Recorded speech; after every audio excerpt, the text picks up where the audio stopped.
Hello, parents. It's Victoria, your kids and teen life coach, and I'm back today with a very short training on free hacks for happier kids. So, we all want happier kids, of course, right? Happiness is one of those things. We all want our kids to be happy, and sometimes it's really challenging, right? Rather than just getting our kids things which keep them happier for a short period of time, we want to actually embed this happiness and feeling good in our kids. So today we're going to talk about a very simple hack that I'm pretty sure you've heard before, but I'm also going to give you some practical advice as to how we can put this hack into practice in our daily lives. So, kids need fresh air and exercise, right? Not just kids, us as adults and parents as well, right? But today we're going to be talking specifically why kids need fresh air and exercise. So, families who find ways to be outdoors together nurture not only their bodies, but their connection to each other, right? And so, this is a big reason why I talk about families doing activities together outdoors. And because it not only nurtures their connection to each other as a family, they also get to engage with the world, with other people, with animals, with trees, with nature, all of this, right? And so it helps us connect.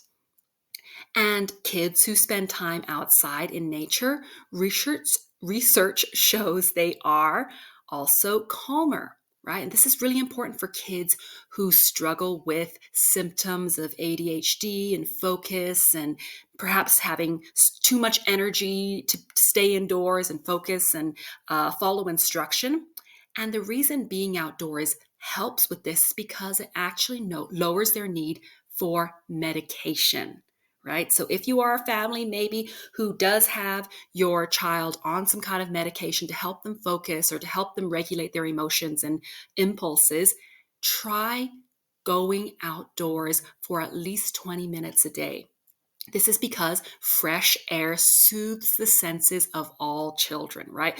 And oftentimes they are overly stimulated indoors, right? There's probably too much noise, too much going on in a closed space. So being outdoors can help soothe their senses that may be overloaded while they're indoors.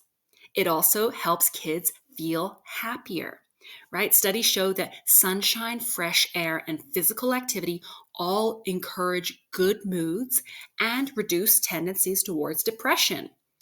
And a lot of teenagers spend their time indoors. Unless you have a teenager who is out doing sports and maybe practicing 4 or 5 times a week, that's wonderful. But a lot of teenagers spend their time indoors on their phones, in their rooms. And we also see a boost in depressive type episodes or behavior or moods in teenagers. So it's really important if you do have a tweener teen and you are a bit concerned about them. Maybe they don't want to do things with the rest of the family. Maybe they're pulling away from friends and they're just staying indoors in their rooms. Maybe they're sleeping a lot. I do encourage you don't have to have them engage with the rest of the family, but I do encourage you to encourage them to just sit outside for a little bit, get some fresh air, get some sunshine, because it really does wonders for mood. Of course, we know that kids who spend time outdoors are also healthier. Many kids who don't get enough time outdoors are actually vitamin D deficient, right? And this also plays a part in mood. So it affects your health and your mood, right? A vitamin D deficiency. And also, indoor air is usually less healthy, right? We have chemicals in the air. There's dust, especially if it's cold weather like it is now in the winter. We have all our windows closed. We don't get a lot of fresh air, and we are breathing really kind of recycled air, right? Coming in through the vents. And there's a lot of mold and toxins and dust. So in general, just being outside in the fresh air for 10 to 20 minutes at a time can really just help give us a bit of that wakes up our brain and also gives us fresh air in our lungs. Then we also have that walking in nature decreases stress hormones and blood pressure. So that is why just going out for a walk in the evening, it can be with your spouse, you can have your kids join you as well. It's going to do wonders for all of you as a family. Now, of course, this was easy, we'd all do it, right? There is always a hiccup, right? There's a catch to going outside, right? It's not easy for just everybody to do it. Many of us don't have yards, right? Some of you may be living in an apartment building, or maybe you're living in the city and your house opens right up onto the road or street or something, right? And so maybe even if you do have the time or the inclination to send your kids outside to play, there often is no one to play with. Our kids don't want to go outside and play by themselves. They want to go play with friends, right? And most parents also worry that if our kids go out, that means we have to stay outside with them to keep them safe. It's not like, 40 years ago when your mom used to go by and you'd ride your bicycle and be back before, the street lights come on, right? It's not like that anymore. We are very aware that there are dangers and we can't leave our kids outside by themselves. And so this is tricky for parents because we have busy schedules ourselves, right? So maybe we're trying to cook dinner, or maybe we're still working, or we're taking a phone call, or maybe we have younger children or like baby or a toddler to take care of, and we can't take our older kids outside because our younger child is having a nap in the house, right? So that is something that is tricky. So most kids spend most of their time inside. As a result, the average fifth grader, given a choice, prefers to stay inside the house. And why is that? Because it means it's close to the TV, or they get to charge their iPad, or they get to be on their phone, right? They're not going to be outdoors if it means that they won't be able to watch their favorite show. So I asked actually this would you rather question in my group coaching a little while ago. And I had about 20 kids, close to 20 kids in my group. And only one out of those 20 kids said that they would prefer to spend time outdoors. The rest of them all said they wish they could be indoors given a choice, right? And that is a good proportion of our kids nowadays. If we give them a chance, do you want to go outside to play or do you want to stay inside? Most of them will choose to stay inside, right? So this is what's tricky as well. Even if we want our kids to go outdoors, we don't have any place for them to play safely. Maybe they don't have any friends to play with. It's not the same as before. You used to just walk to your friend's house and ask them to come out and play. Now parents have to arrange a play date or, set something up in order to get their kids to play with friends. So we have that dilemma, and then parents are often busy, so we lack the opportunity to spend time outdoors with our kids. And so what can we do to solve this dilemma? First of all, I'm going to encourage you to set up your life so that both you and your children can be outdoors more often. Now that we know that kids usually won't be able to be outdoors without their parents, this means that the parents need to get outside too, right? And so how can we still manage to balance our work and what we need to do with letting our children be outdoors with supervision? So the first thing is we need to set up an outdoor space that you have access to and that's also, comfortable and inviting. We're not just going to want to sit on the ground outside for hours and hours, or we're not going to want to sit out in the sun when it's the middle of summer and it's too hot, right? So setting up a space that is comfortable for us, and it could be, a chair with an umbrella over it, and we have our, big bottle of water outside, or maybe we have a fan blowing on us or something like that, something that's comfortable for us. And for our children, it could be something like we set up a sandbox for them, or if it's in the summertime, a wading pool, or a swing, or a climbing structure, or even a little garden to keep your child entertained. Now, children who are taken off of devices often will give us a bit of trouble, right? A bit of grief because they wish they could be on that device. But when we take them outdoors and we get them occupied and excited about an activity that we've set up ahead of time, you'll often see much less resistance, right? If we just say, hey, go outside and play, and we give them nothing to play with, of course they're going to want to go back inside to their Xbox or to their toys, right? So helping our children set them up for success by giving them a space to play in, give them some toys, give them some, a blanket for it, or a bucket of water with a funnel or cups or shovel.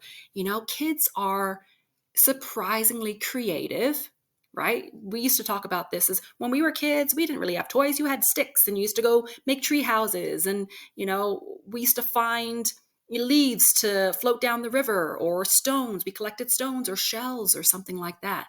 So kids nowadays often lack imagination because we are not giving them the opportunity. Everything is so set up very, very, very structured so that our kids can play with something, and usually it's only in one way.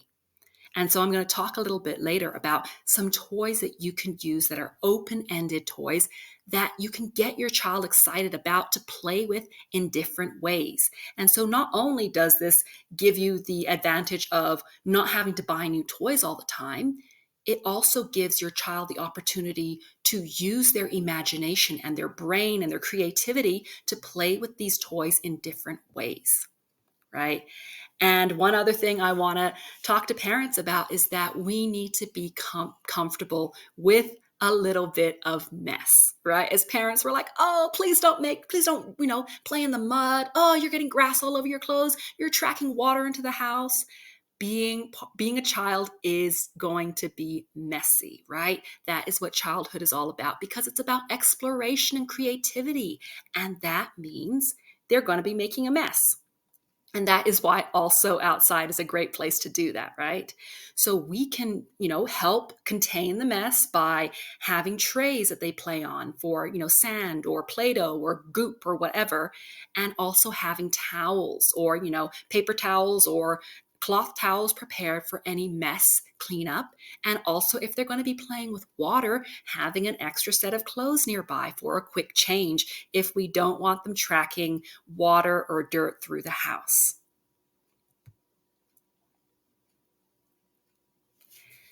So in my early teaching years, I was a Montessori teacher. So I worked with a lot of these open-ended materials that I was talking about earlier.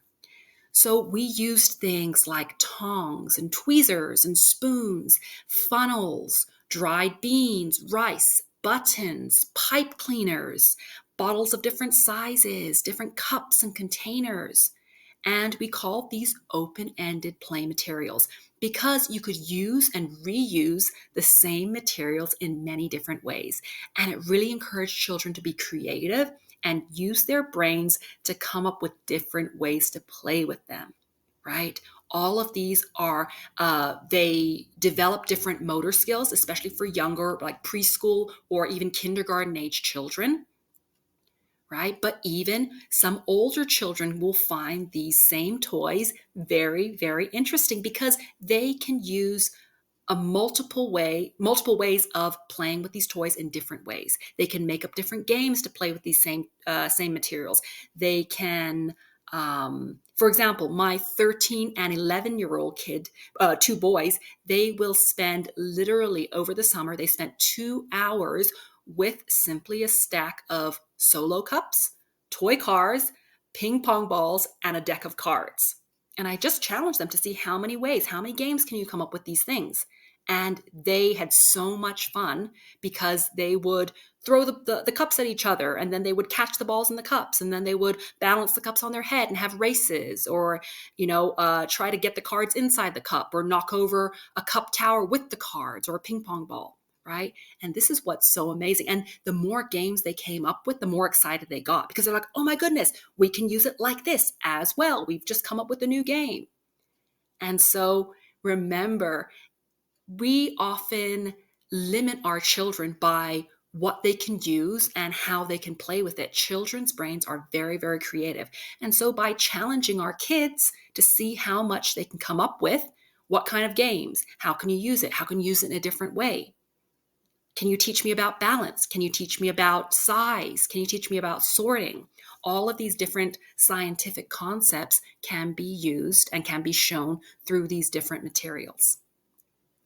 And finally, I also want to tell parents that it's not about completely ditching the indoor devices, right? It's not about that, because those things do keep our kids occupied and they're very handy sometimes. But it's all about balance. It's making sure that they're getting enough sun and fresh air, as well as time indoors, right? And so right now we're in the middle of winter, so probably we're not going to spend too much time outdoors. But once the weather starts warming up and it starts getting hotter, you can schedule time after 5 p.m., right, for a family walk, or you can make backyard s'mores in the evening. You can put a blanket out on the grass and eat dinner on the lawn together. When it's really, really warm and they're on summer break, you can pitch a tent and watch the stars together. There's a lot of things that we can do as a family outdoors if we are willing to get creative. And chances are that probably we've been stuck indoors on a laptop all day as well. And so not only is this beneficial for our kids, it's also going to help us recharge our own social battery and our own stress, reduce our own stress and recharge our joy and our passion for living. So to recap, kids of all ages need daily outdoor play. And we can facilitate this by setting up places outdoors for us to work if we need, and provide our kids with open-ended play material to explore and to create their own fun. You can find lots of ideas for age-appropriate activities and materials as well on Pinterest. There's just so much stuff on there. So I hope you found today's training valuable and you picked up some new ideas that you can use with your own kids and family. I hope to see you soon. Bye for now.